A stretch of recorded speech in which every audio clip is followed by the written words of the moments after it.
चलिए। नमस्कार जी, स्वागत, सत्कार, अभिनंदन, राम राम, जय श्री कृष्णा, राधे राधे। कैसे हैं आप सभी? स्वस्थ मस्त तंदुरुस्त? आ जाइए। मेरे प्यारे साथियों, हम बात कर रहे थे रूस की क्रांति के लिए, लेकिन एक बार रूस की क्रांति का टेस्ट पेपर हम पढ़ें तो मेरा ऐसा मानना है, मैंने ये नई इनिशिएटिव किया है आप सभी प्यारे साथियों के लिए, कि आज से हम जो भी टॉपिक का टेस्ट आपके लिए रखेंगे, पहले उस टॉपिक को एक बार जितना हमने पढ़ लिया है उसको सारे को रिवाइज करवाया जाएगा।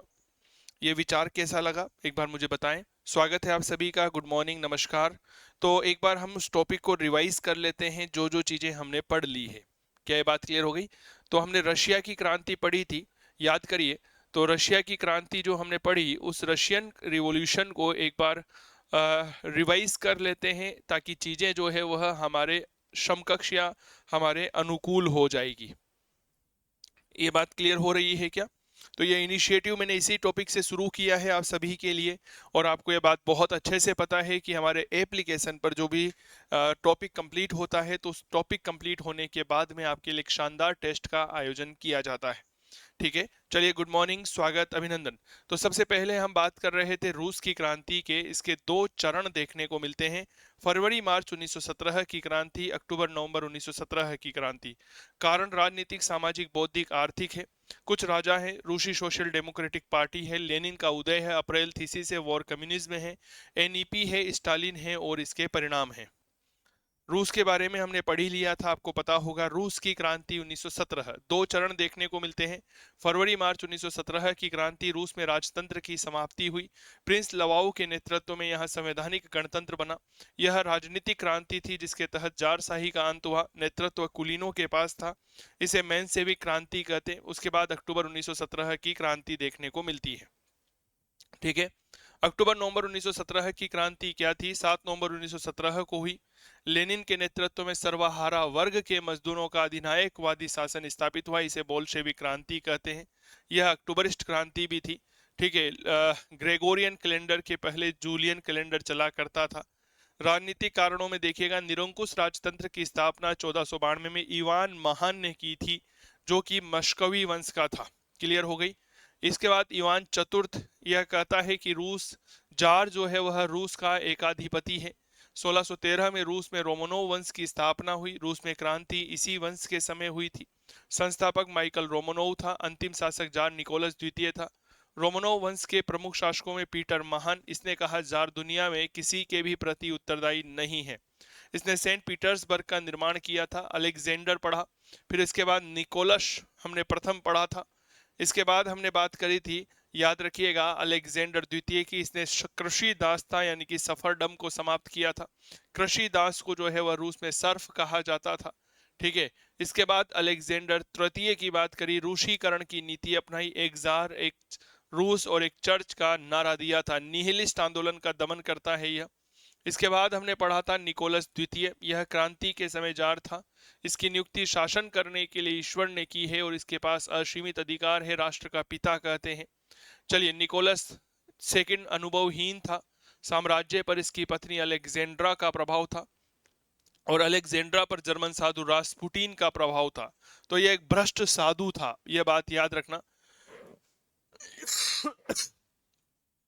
ठीक है, चलिए। इसके बाद निकोलस द्वितीय के समय रूस खूनी रविवार की घटना हुई, जिसे हम ब्लडी संडे कहते हैं। 22 जनवरी 1905 की घटना है।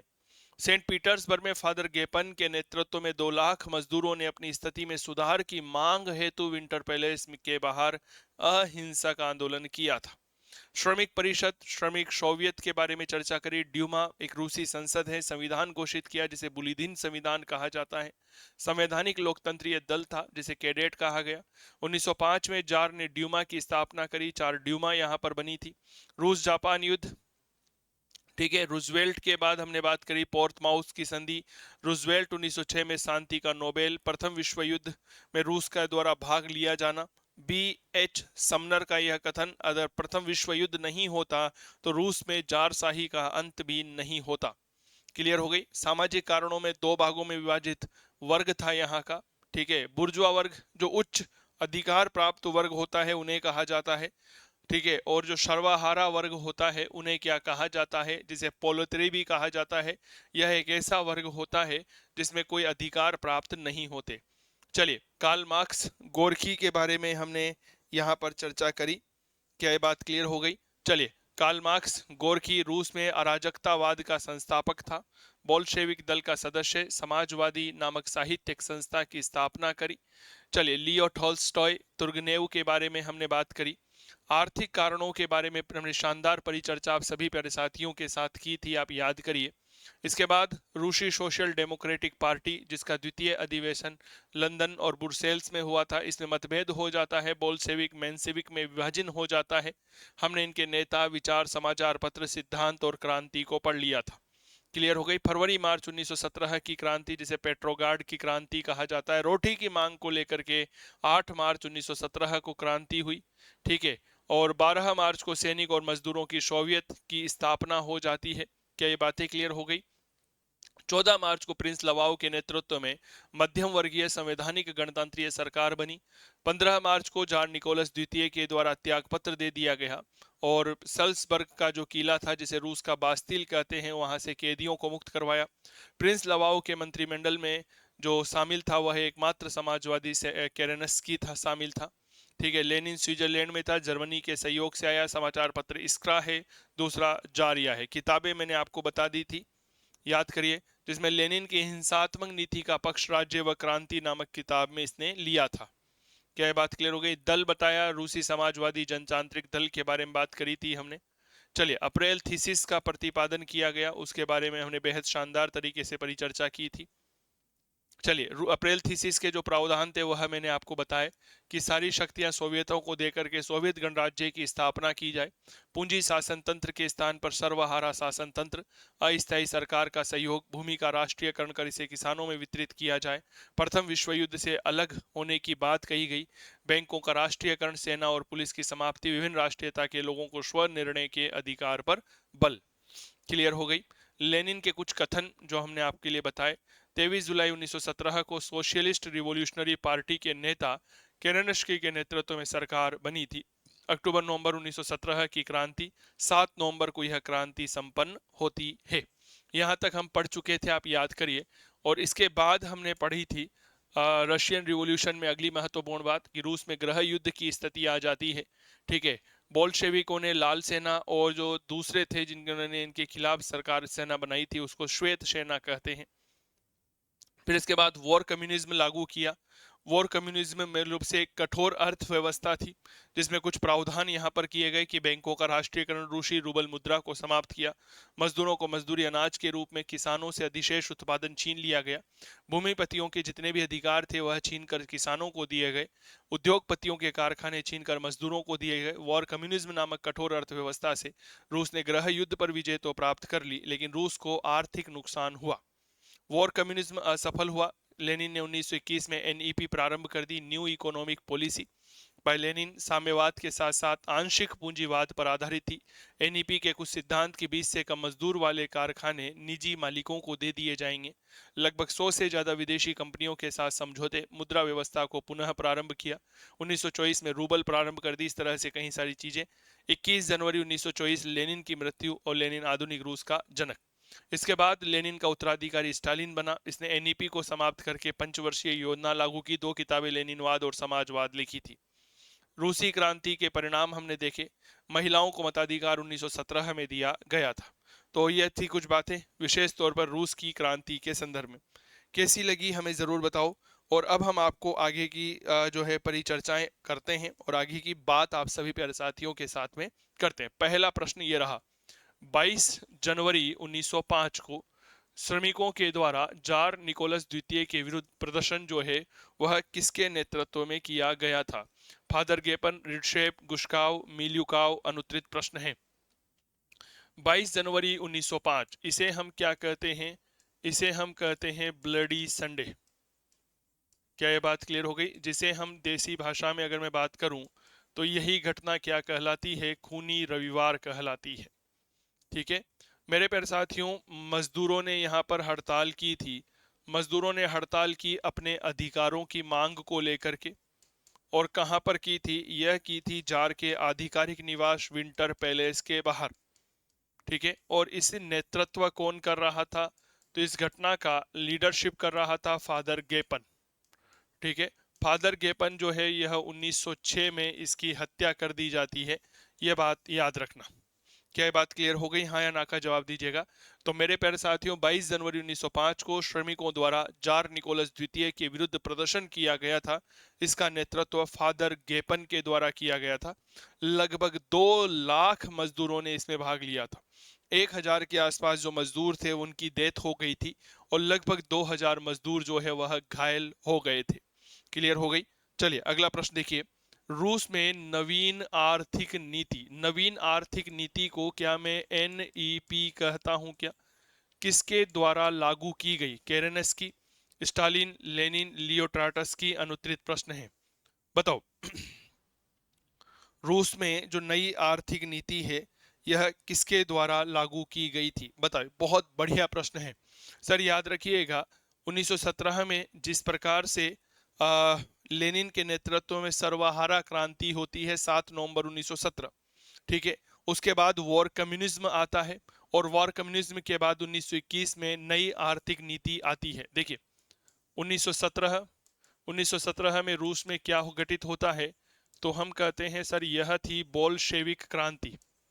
अरे बोलिए सर, बोल्शेविक क्रांति के बाद यहाँ पर जो है वह 1917-18 के दौरान एक नया चीज लाया जाता है। आप 1918 लिखेंगे तो ठीक रहेगा, ठीक है। और इसे हम क्या कहते हैं? That is war communism. War communism कहते हैं। यह आपके असफल हो जाता है तो 1921 में लाई जाती है न्यू इकोनॉमी पॉलिसी। इसके बाद 1928 में लाई जाता है 5 ईयर प्लान। क्या ये बात क्लियर हो गई क्या? हाँ या ना का जवाब दीजिएगा। तो यह लेनिन के द्वारा शुरू की गई थी। एम आई राइट? बिल्कुल ठीक कह रहे हैं। नई आर्थिक नीति की शुरुआत जो है वह किसने की थी? लेनिन ने की थी। पंचवर्षीय योजनाओं का जो प्रारंभ है यह प्रारंभ किसने किया था? तो याद रखना यह प्रारंभ आपके स्टालिन महोदय ने किया था, ठीक है। और स्टालिन महोदय जो है यह 1929 में 1929 में न्यू इकोनॉमी पॉलिसी को समाप्त कर देगा। क्या ये बात क्लियर? चलो अगला प्रश्न देखो। निम्नलिखित में से कौन सा अप्रैल थीसिस का हिस्सा नहीं था? मेरे प्यारे साथियों, आप ही ने कहा था ना कि सर ये इतना सारा कौन पढ़ाता है? कोई नहीं पढ़ाता, लेकिन मेरे दोस्त मैं वो पढ़ाता हूं जहां से सवाल आते हैं। क्या ये बात क्लियर हो गई क्या? हाँ या ना का जवाब दो। ये वो बातें हैं जहां से सवाल बनते हैं। अप्रैल थीसिस जो है यह किसने प्रतिपादित की थी? यह प्रतिपादित की थी लेनिन ने, है ना। और इस अप्रैल थीसिस के कुछ उद्देश्य थे। इन उद्देश्यों के बारे में हमने पढ़ा था, आप याद करो, ठीक है। क्या क्या पढ़ा था थोड़ा सा उसको जानिए। ये देखिए ये अप्रैल थीसिस है और ये अप्रैल थीसिस के क्या क्या चीजें हैं थोड़ा सा इनको अब समझो, ठीक है। देखिए लेनिन आया अप्रैल 1917 में, अप्रैल थीसिस का प्रतिपादन करता है।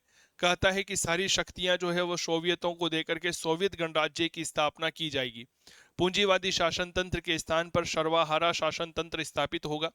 अस्थायी सरकार का सहयोग नहीं लेंगे। भूमि का राष्ट्रीयकरण कर इसे किसानों में वितरित किया जाएगा।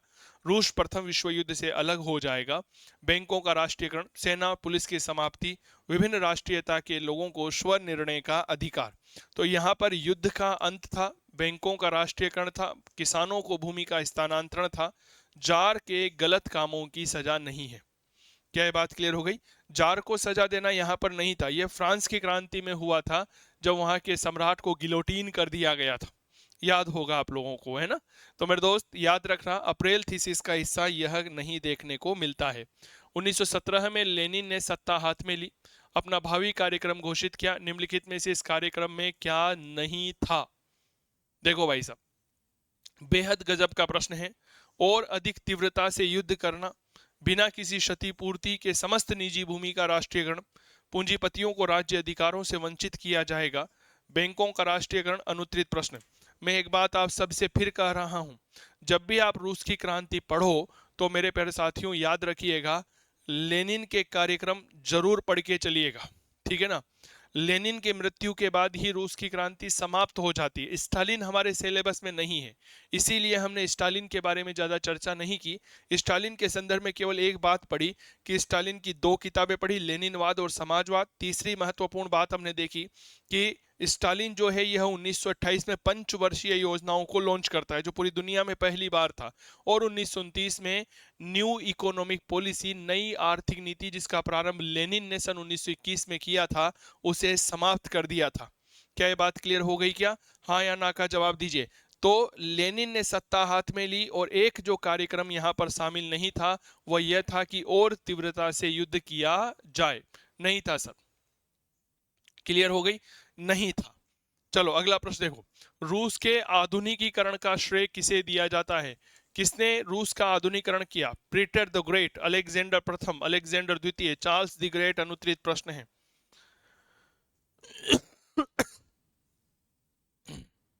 बताओ, रूस का जो है वह आधुनिकीकरण करने का श्रेय जो है वह किसे दिया जाता है? याद रखना, पीटर द ग्रेट को, जो यहाँ का सम्राट था, इसे रूस के आधुनिकीकरण करने का श्रेय दिया जाता है। क्या ये बात क्लियर हो गई? तो रूस के आधुनिकीकरण करने का श्रेय किसे दिया जाता है? पीटर द ग्रेट को। रूस में सोशल डेमोक्रेटिक पार्टी का संस्थापक कौन था? लेनिन था, प्लेखनोव था, ट्राटस्की था, स्टालिन था? अनुत्तरित प्रश्न है। बताइए। रूस में एक पार्टी की स्थापना की गई थी, नाम था सोशल डेमोक्रेटिक पार्टी। ठीक है, इसका संस्थापक कौन था? ठीक है सर, रूसी सोशल डेमोक्रेटिक पार्टी के बारे में अगर मैं चर्चा करता हूं तो इसका संस्थापक था प्लेखनोव। कौन था? प्लेखनोव। 1903 में इसका द्वितीय अधिवेशन ब्रुसेल्स और लंदन में आयोजित किया गया था। इसी समय सोशल डेमोक्रेटिक पार्टी यानी कि रूसी सोशल डेमोक्रेटिक पार्टी दो भागों में बढ़ जाती है, बोल्शेविक और मेंशेविक। याद है? तो प्लेखनोव जो है वह इसका क्या था? संस्थापक था, फाउंडर था। 1917 में क्रांति के द्वारा रूस में किस वंश को अपदस्थ कर दिया गया? Romanov, बुर्बो, Habsburg, अनोवर? अनुत्तरित प्रश्न है। आप याद करो, जब फ्रांस में क्रांति हुई थी तो फ्रांस की राज्य क्रांति के अंतर्गत हमें इस बात को बहुत अच्छे से पता है कि वहां पर बुर्बो राजवंश की सत्ता का अंत कर दिया गया था। क्या मैं ठीक कर रहा हूं क्या? तो मेरे दोस्त, रशिया में जब क्रांति हुई, फ्रांस की क्रांति के अंतर्गत बुर्बो राजवंश, रशिया में जब क्रांति होती है तो यहाँ के ऐतिहासिक रोमनोव वंश का अंत किया गया था। क्या समझ में आ गई क्या बात? हाँ या ना का जवाब दो। देखो, यहाँ पर मैं जितने भी प्रश्न हल करवा रहा हूं ना, ये सारे के सारे प्रश्न वो हैं जो आपकी परीक्षा में पूछे गए हैं। इससे आपको एक आइडिया डेवलप होता है, आपके मन मस्तिष्क में एक विचार विकसित होता है। अरे तेजी के साथ बताओ, क्या मैं ठीक कर रहा हूं क्या? एक विचार विकसित होता है कि किस तरह के प्रश्न पूछे जाते हैं और किस तरह के सवाल हमारी परीक्षा में आते हैं। जब आपके अंदर इस बात का एक जब आपके अंदर इस तरह का एक वो डेवलप हो जाएगा ना कि किस तरह के प्रश्न आते हैं, तो यकीन मानिएगा मेरे प्यारे साथियों, आपने आधी विजय तो आप प्राप्त कर ही लेंगे युद्ध में। क्लियर? तो यह रोमनो वंश है। रासपुटीन कौन था? हा हा, गजब का प्रश्न है सर। रूस का जार था, समाजवादी नेता था, जमींदार था, दुष्ट साधु था? अनुत्तरित प्रश्न है। सर यह जर्मन था, पहली बात तो। और इसका प्रभाव किसके ऊपर था? इसका प्रभाव था अलेक्जेंड्रा के ऊपर। अलेक्जेंड्रा कौन थी? अलेक्जेंड्रा रूस की रानी थी। कौन थी यह? रूस की रानी थी। और जार जो निकोलस द्वितीय था, इस जार निकोलस द्वितीय की पत्नी थी। क्लियर हो गई? तो याद रखना, यह मूल रूप से एक दुष्ट साधु था। यह कौन था? यह बात याद रखना, जर्मनी का दुष्ट साधु था। और 1916 में फेलिक्स नाम के व्यक्ति के द्वारा इसकी हत्या कर दी गई थी। किसने इसकी हत्या कर दी थी? फेलिक्स नाम के व्यक्ति ने इसकी हत्या कर दी थी। क्या ये बात क्लियर हो गई? चलो अगला प्रश्न देखो। फादर एंड सन्स जो है यह किसकी रचना है? Turgenev, Maxim Gorky, Tolstoy, Dostoevsky? अनुत्तरित प्रश्न है। यहां पर एक प्रश्न का जवाब दीजिए कि फादर एंड सन्स जो है वह किसकी रचना है? जवाब दीजिए। फादर एंड सन्स, सर याद रखना यह तुर्गनेव की रचना है। किसकी रचना है? तुर्गनेव। लियो टॉल्स्टॉय ने जो किताब लिखी थी उसका नाम क्या होता है? वॉर एंड पीस होता है। ठीक है, इसने कौन सी किताब लिखी थी? याद रखिएगा, that is war and peace, यह इसकी किताब है। अगला प्रश्न, इस्क्रा और जारिया नामक समाचार पत्रों का संपादन किसने किया? लेनिन ने, केरेनेस्की ने, स्टालिन ने, निकोलस द्वितीय? अनुत्तरित प्रश्न है, बताओ। यहां पर एक सवाल आप सभी के लिए है, इस्क्रा और जारिया।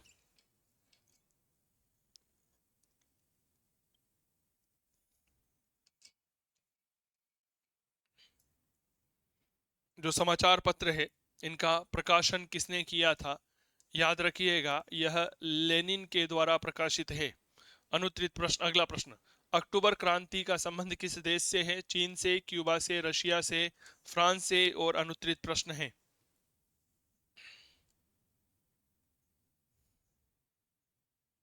सर याद रखिएगा, अक्टूबर क्रांति जो है इसका संबंध रूस से है।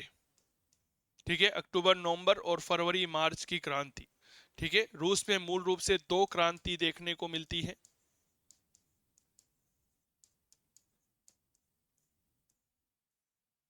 पहली क्रांति जो होती है उसे हम कहते हैं फरवरी मार्च 1917 की क्रांति, और दूसरी जो देखने को मिलती है वह अक्टूबर नवंबर 1917 की क्रांति, रिवोल्यूशन। चलो अगला प्रश्न। 10 days that shook the world, रूसी क्रांति का आंखों देखा विवरण है। ई एच कारका, लियोन ट्राटस्की, जॉन रीड, मार्क फेरो? अनुत्तरित प्रश्न है। 10 days that shook the world, बहुत बढ़िया प्रश्न है। यह किसके द्वारा लिखी गई एक किताब है जो मूल रूप से रूसी क्रांति का आंखों देखा वृतांत है? याद रखना, यह जॉन रीड की किताब है। किसकी है? 10 days that shook the world, John read. किस संधि के अनुसार जर्मनी ने सोवियत सरकार को वैधता प्रदान कर दी थी? सर रेपालो, हिराना, सेने, म्यूनिक? अनुत्तरित प्रश्न है। एक ऐसी संधि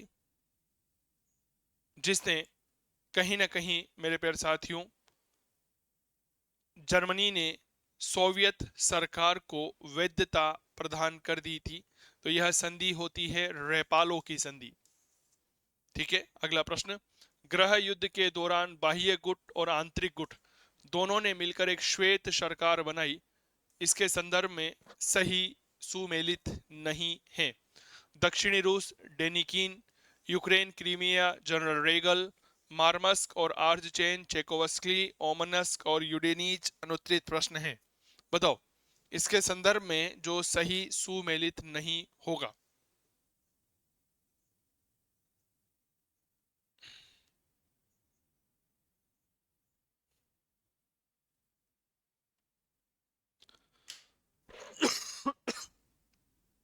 ठीक है सर, ये सर यह ओमनस्क यूडेनिच जो है यह सही सुमेलित नहीं होगा। ठीक है, अगला प्रश्न देखिए। बिना आतंक और हिंसा के श्रमिक वर्ग के अधिनायकवाद पर विचार नहीं किया जा सकता, यह किसका कथन है? बिना आतंक और हिंसा के श्रमिक वर्ग के अधिनायकवाद पर विचार नहीं किया जा सकता, यह स्टालिन का कथन है, ट्राटस्की का है, केरेनस्की का है, लेनिन का है? अनुत्तरित प्रश्न है, जवाब दीजिए। बहुत बढ़िया विचार है, कृपया मानिए, बताइए। बिना आतंक और हिंसा के श्रमिक वर्ग के अधिनायकवाद पर विचार नहीं किया जा सकता। सर जब भी अधिनायकवादी क्रांति जब हम रशिया में पढ़ते हैं तो लेनिन के नेतृत्व में हुई थी ना, तो भाई साहब यह कथन भी किसका रहेगा? लेनिन का रहेगा। दास कैपिटल नाम की जो पुस्तक है इसके लेखक कार्ल मार्क्स, लेनिन, हीगल, एजेल्स? अनुत्तरित प्रश्न है। एक यहाँ पर किताब के बारे में बात कही जा रही है, यह किताब है दास कैपिटल। दास कैपिटल नामक यह जो पुस्तक है यह किसके द्वारा लिखी गई है? तो याद रखना, यह किताब कार्ल मार्क्स ने लिखी है। तो ये थे रूस की क्रांति से जुड़े हुए कुछ महत्वपूर्ण सवाल।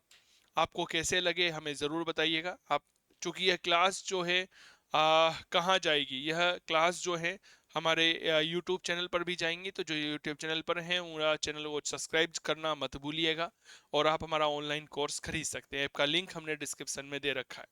बहुत बहुत आभार, धन्यवाद। स्वस्थ रहें, मस्त रहें, तंदुरुस्त रहें और करते रहें इतिहास की बात चंदू जैन के साथ। नमस्कार।